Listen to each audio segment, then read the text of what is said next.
Directly असर पड़ेगा उनकी पेंशन पर, उनकी फैमिली पेंशन पर, साथ ही साथ कर्मचारियों की सैलरी पर भी। जो मैं 2 बड़ी खबरें उनको देने वाला हूँ। पहली बड़ी खबर जो होने वाली है वो आप सभी की पेंशन्स में बढ़ोतरी से रिलेटेड होने वाली है, प्रोविजनल पेंशन से रिलेटेड होने वाली है, प्रोविजनल ग्रेच्युटी से होने वाली है, साथ ही साथ और भी जो अन अलाउंसेस है उससे रिलेटेड मैं एक बहुत ही बढ़िया और ज़बरदस्त खबर आप सभी को देने वाला हूं। साथ ही साथ जो दूसरी बड़ी खबर होगी वो नए पे कमीशन के गठन को लेकर के आएगी। अभी अभी जो है राज्यसभा से वित्त मंत्रालय के व्यय विभाग से यानी राज्यसभा से मिनिस्ट्री ऑफ फाइनेंस के डिपार्टमेंट ऑफ एक्सपेंडिचर की तरफ से एक बहुत ही ऑफिशियल नोटिफिकेशन आया है। एक लोकसभा में राज्यसभा में एक क्वेश्चन पूछा गया था, उसके आंसर में कई सारी चीज़ें अब क्लियर हो पाई हैं। नेक्स्ट पे कमीशन में आपकी बढ़ोतरी, आपकी जो पेंशन में बढ़ोतरी है उससे रिलेटेड, साथ ही साथ और भी कई चीज़ें जो आपकी पेंशन से रिलेटेड है, वो सभी चीज़ों का मैं आपको ऑफिशियल नोटिफिकेशन के साथ ही सारी चीज़ें आपको डिटेल में बताऊँगा। इसीलिए इस वीडियो को पूरा लास्ट तक देखिएगा, और अगर चैनल पर पहली बार आएँ तो चैनल को ज़रूर सब्सक्राइब करिएगा। साथ ही साथ आप हमारी वीडियोस की लेटेस्ट नोटिफिकेशन के लिए घंटे के निशान को ज़रूर प्रेस करिए, तभी आपके पास हमारी वीडियोस की लेटेस्ट नोटिफिकेशन आ पाएगी और आप हमारे वीडियोस को इसी तरीके से आगे भी वॉच कर पाएंगे। आपको बेल आइकन प्रेस करना मस्ट होता है सब्सक्राइब करने के बाद भी, तभी आपके पास नोटिफिकेशन आ पाएगी और आप लेटेस्ट जो वीडियोस हम अपलोड करते हैं जैसे वैसे ही आपके पास इन्फॉर्मेशन और जो भी सारी चीज़ें होती हैं वो आप तक पहुंच पाती हैं। पहली बड़ी खबर मैं आपको देने जा रहा हूं। जी हाँ दोस्तों, आपकी प्रोविज़नल पेंशन पर है, आपकी प्रोविज़नल ग्रेच्युटी है, और इसके अलावा और भी जो आपकी बहुत सारी चीज़ें इसमें इंक्लूड होती हैं रिटायरमेंट के बाद में, उन सभी पर मैं बड़ी खबर देने जा रहा हूँ। जैसा कि आप सभी को पता है कि कर्मचारियों और पेंशनर्स के लिए जो है उनको पेंशन का प्रावधान है, साथ ही साथ उनको रिटायरमेंट के बाद में ग्रेच्युटी प्रोवाइड कराई जाती है। तो बहुत सारे जो पेंशनर्स रिटायरमेंट होते हैं तो उनकी जो है पेंशन टाइम पर नहीं आ पाती है। बहुत सारे अभी पेंशनर्स अभी मैसेज कर रहे थे कि उनकी इस मंथ की पेंशन अभी तक नहीं आई है, तो जिसके चलते वो परेशान रहते हैं। कभी वो बैंक के चक्कर काटते हैं, कभी वो अपने ऑफिसेस के चक्कर काटते हैं, लेकिन उनकी पेंशन आने में बहुत ज़्यादा डिले हो जाता है, जिसके चलते वो बहुत ज़्यादा परेशान होते हैं।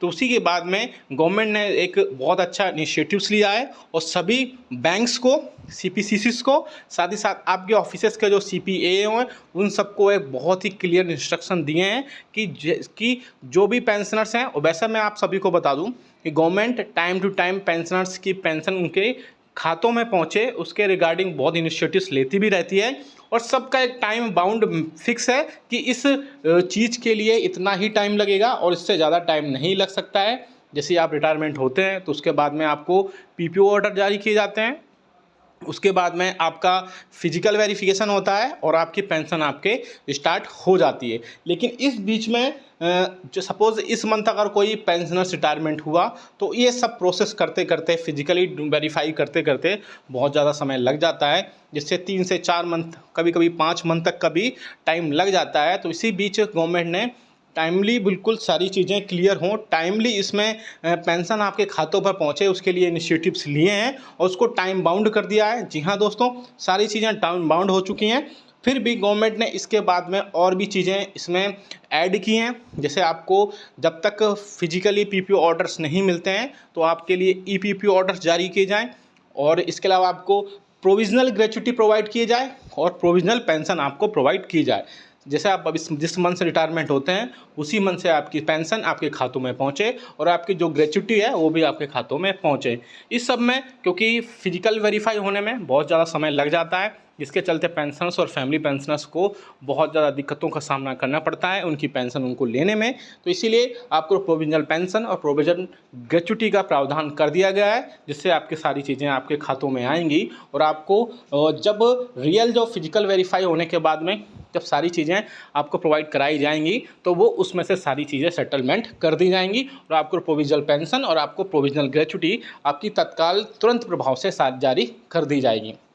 दूसरी बड़ी खबर तक लेके चलते हैं। आप देख सकते हैं कि वित्त मंत्रालय के भारत सरकार की तरफ से इम्पोर्टेंट क्वेश्चन 8वें केंद्रीय वेतन आयोग का गठन से रिलेटेड क्वेश्चंस पूछे गए थे। जी हाँ दोस्तों, आप क्वेश्चन देख सकते हैं। पहला क्वेश्चन पूछा गया था, क्या वित्त मंत्री यह बताने की कृपा करेंगे कि क्या जनवरी 2016 से जनवरी 2023 के दौरान केंद्रीय कर्मचारियों के वेतन और केंद्रीय पेंशन भोगियों के पेंशन में केवल 42% की वृद्धि हुई है, जबकि इसी अवधि में देश की प्रति आय 111% तक बढ़ गई थी? यदि हाँ, तो इससे रिलेटेड इसमें ब्यौरा क्या है? दूसरा क्वेश्चन पूछा गया है इसमें, क्या विगत 3 केंद्रीय वेतन आयोग की सिफारिशों के अनुसार मुद्रास्फीति के प्रभाव को कम करने के लिए महंगाई भत्ता या महंगाई राहत का मूल वेतन के 50% या उससे अधिक होने पर भावी वेतन संशोधन किया जाना चाहिए? ये बहुत इंपॉर्टेंट क्वेश्चन है। और नेक्स्ट क्वेश्चन एक और पूछा गया है, चूंकि महंगाई भत्ता और महंगाई राहत की दर जनवरी 2024 से 50% या उससे अधिक होने का अनुमान है, तो क्या केंद्र सरकार का 8वें वेतन आयोग की स्थापना का विचार है? यदि हाँ, तो इससे संबंधित ब्यौरा क्या है? तो ये बहुत ही इंपॉर्टेंट क्वेश्चन पूछे गए थे और इन सब का आंसर दिया है, आप देख सकते हैं आपके इसमें वित्त राज्य मंत्री श्री पंकज चौधरी के द्वारा, जिसमें बहुत सारी चीज़ों का आंसर दिया गया है। कहाँ से कहाँ तक आंसर दिया गया है? केंद्र सरकार के कर्मचारियों और पेंशन भोगियों को महंगाई भत्ते और महंगाई राहत का भुगतान मुद्रास्फीति के कारण उनके वेतन और पेंशन की वास्तविक मूल्य में हुए ह्रास की क्षतिपूर्ति के लिए किया जाता है। इन दरों में जनवरी 2023 में वेतन और पेंशन के 42% की वृद्धि की गई थी। महंगाई भत्ता और महंगाई राहत की दरें औद्योगिक कामगारों के अखिल भारतीय उपभोक्ता मूल्य सूचकांक, जिसे all India consumer price index भी बोला जाता है, के आधार पर आवधिक रूप से प्रत्येक 6 महीने में संशोधित की जाती है। ये सब चीज़ें जैसे कि हम पता है। अब बात करते हैं कि जो सबसे इम्पोर्टेंट है 8th पे कमीशन, यानी क्या 8वां वेतन आयोग आएगा? क्या सरकार के पास में क्या कोई ऐसा प्रपोजल है जिससे न्यू पे कमीशन के बारे में चर्चा की जाए?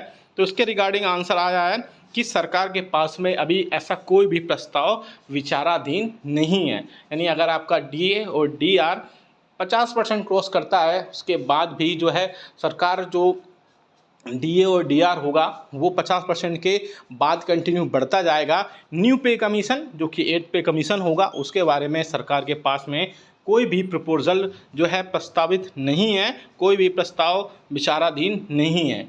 तो हो सकता है वो आगे आने वाले दिनों में 8वें वेतन आयोग देखने को ना मिले। और उसके अल्टरनेटिव्स बहुत सारे हैं, उसके अल्टरनेटिव्स पर भी मीडिया में कई बार चर्चा हो चुकी है। इसके रिगार्डिंग कई सारे हो सकते हैं, चाहे वो ऑटोमेटिक पे रिवीजन हो या फिर इसके अलावा जो है कई सारे एक्रोइड फार्मूला है, इन सब चीज़ों पर चर्चा हो सकती है। लेकिन अभी गवर्नमेंट के पास में कोई भी प्रस्ताव या बोल सकते हैं प्रपोजल विचाराधीन नहीं है जिससे 8वां वेतन आयोग लाया जा सके और कई सारी चीज़ें इसमें ऐड हो सकें। तो आप क्या सोचते हैं 8वें वेतन आयोग पर? क्या वो आएगा या आएगा तो कब तक नहीं आएगा? और अगर नहीं आएगा तो आप हमें कमेंट करके ज़रूर बताएगा। यस और नो में आंसर ज़रूर दीजिएगा। आपके कमेंट्स हम बहुत पढ़ते हैं और उनका रिप्लाई देने की पूरी कोशिश करते हैं। और साथ ही साथ पेंशन पर भी आप बताइएगा कि पेंशन पर आपको टाइमली पेंशन आपकी खातों में आती है या टाइमली पेंशन खातों में नहीं आती है, आपको बहुत ज़्यादा परेशान होना पड़ता है।